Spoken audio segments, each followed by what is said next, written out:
हाँ जी, मेरा नाम गुलजार अहमद है। मियाँ चन्नू दा रहने वाला मैं।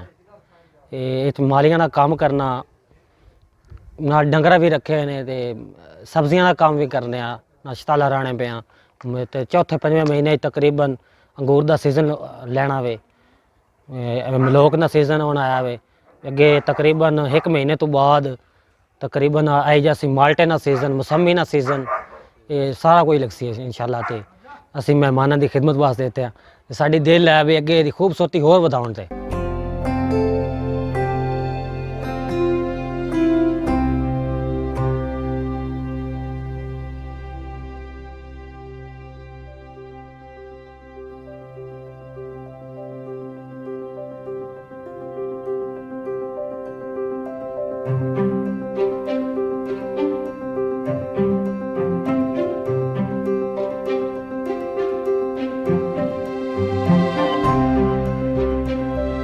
ਤੇ 1 ਸਾਲ ਹੋ ਗਿਆ ਮੈਨੂੰ ਕਰਨਿਆ, ਬਹੁਤ ਕੁਝ ਸਿੱਖਿਆ।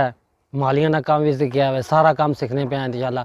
ਬੰਦੇ ਅੱਗੇ ਹੋਰ ਵੇਚਣੇ ਪਏ ਨੇ ਕੰਮ ਵਾਸਤੇ ਤੇ ਤਕਰੀਬਨ ਹੋਰ ਅੱਗੇ ਇਜ਼ਾਫਾ ਸਾਡੀ ਦਿਲ ਹੈ ਵੀ ਤਕਰੀਬਨ ਖੂਬਸੂਰਤੀ ਜ਼ਿਆਦਾ ਹੋਵੇ, ਤਾਂ ਕਿ ਮਾਲਕ ਜਿਹੜੇ ਇੰਗਲੈਂਡ ਦੇ ਰਹਿਣੇ ਵਾਲੇ ਨੇ ਉਹਨਾਂ ਨੂੰ ਖੁਸ਼ਖਬਰੀ ਪਹੁੰਚੇ ਵੀ ਸਾਡੇ ਬੰਦੇ ਤੇ ਕੰਮ ਕਰਨੇ ਪੈਣ ਔਰ ਸਹੀ ਕੰਮ ਕਰਨੇ ਪਏ ਨੇ। ਤੇ ਅੱਛਾ ਕੰਮ ਇਨਸਾਨ ਦਾ ਕੰਮ ਹੈ, ਅੱਛਾ ਕੰਮ ਕਰੇ।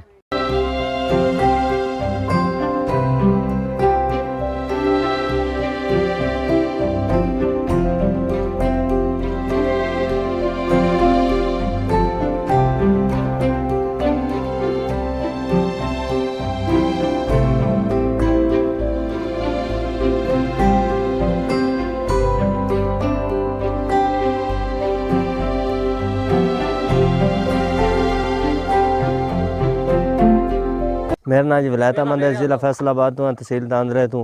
यह जानवरों की देखभाल मैं करना। सुबह 2:30 बजे चुवाई करनी है तो शाम 2:30 बजे चुवाई करनी है। दूध चोई के तो फिर बेची देना। जे बीमार डंगर हो जाए तो उनकी देखभाल करनी, चारा पाना, सफाई करनी।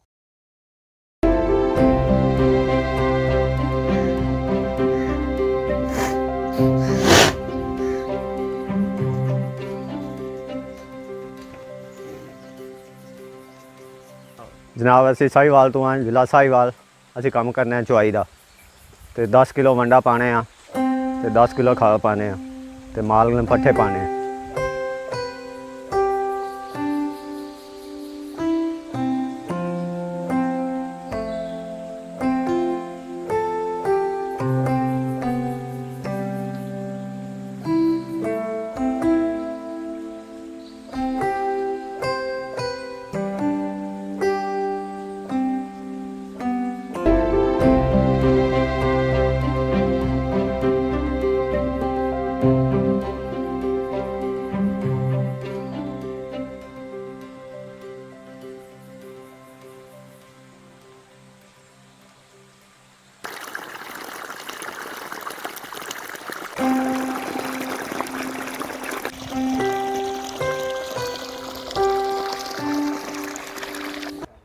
मियाँ चन्नू ਦੇ ਵਿੱਚ ज़्यादा गर्मी होनी है क्योंकि मुल्तान का इलाका है, मुल्तान ज़िला खानेवाल।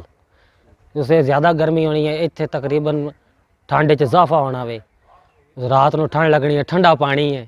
लोग अशने ने फ़ायदामंद होने ने इस बाग तो। अशने वे तो खूबसूरत बाग तके के तो बहुत ज़्यादा खुश होने वे।